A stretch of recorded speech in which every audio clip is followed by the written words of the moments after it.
सद्गुरू श्री ब्रह्मचैतन्य महाराज गोंदवलेकर यांचं प्रवचन 12 जुलै. सद्गुरू सांगेल त्याप्रमाणे वागावे.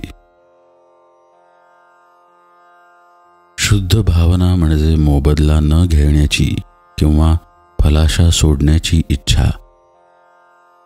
भक्ती ही अशी निरपेक्ष असावी.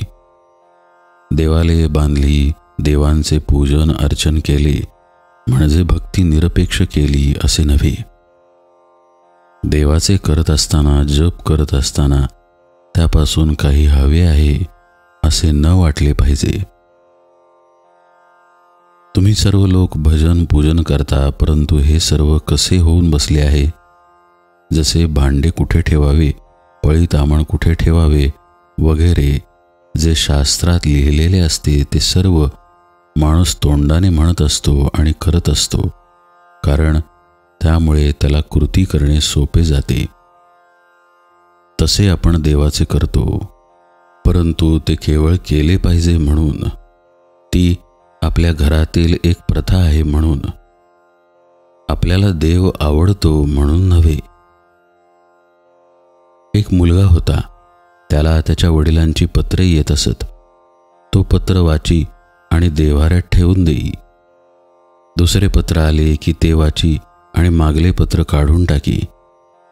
एकदा वडिलांनी 25 रुपये मागितले. मुलाने ते पत्र वाचले आणि नेहमीप्रमाणे पूजेत नेऊन ठेवले. नंतर काही दिवसांनी वडिलांकडून एक गृहस्थ आला आणि म्हणाला, तुला तुझ्या वडिलांचे पत्र मिळाले का? त्यावर तो म्हणाला, हो. अरे मग पैसे का नाही पाठवलेस वडिलांना? त्या गृहस्थाने विचारले. त्यावर तो म्हणाला, तेवढेच राहिले बघा. तसे आपले होते.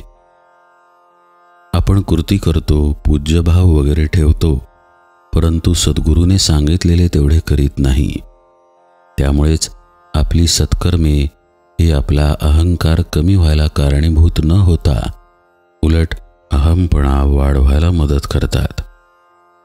म्हणून सद्गुरूने सांगितलेले साधनच आपण प्रामाणिकपणे संशयरहित होऊन करावे. त्याकरिता व्यवहार सोडण्याची जरूर नाही. आपण व्यवहाराला सोडू नये, पण व्यवहारात गुंतू नये. युद्धात सारथ्याच्या हाती सर्व काही असते. तो लगाम हाती घेऊन जागृतपणे उभा असतो आणि योग्य वाटेल तिथे रथ नेऊन उभा करतो. युद्धकर्त्याचे काम फक्त बाण अचूक दिशेला किंवा व्यक्तीवर सोडणे. त्याप्रमाणे आपले सर्व जीवन एकदा सद्गुरूच्या ताब्यात दिल्यावर तो सांगेल त्याप्रमाणे वागणे हेच आपले कर्तव्य ठरते. ज्याने जगाची आस टाकली त्याचे तेज पडणारच हे लक्षात ठेवावे. एखादा रुपया आपण उचलला तर त्याच्या दोन्ही बाजू जशा एकदमच हाती येतात, त्याप्रमाणे आपण प्रपंचात पडलो की आपल्याला परमार्थ हा पाहिजेच. परमार्थात भगवंताची गरज असते.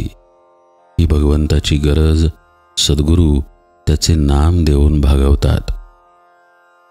आपण हे नाम निरंतर आणि श्रद्धेने घेणे आवश्यक आहे.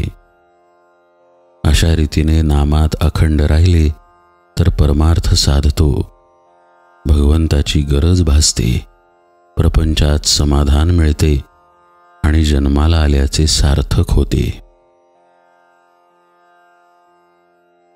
गुरूवर विश्वास ठेवून चिकाटीने व आवडीने नाम घ्यावे. जानकी जीवन स्मरण जय जय राम.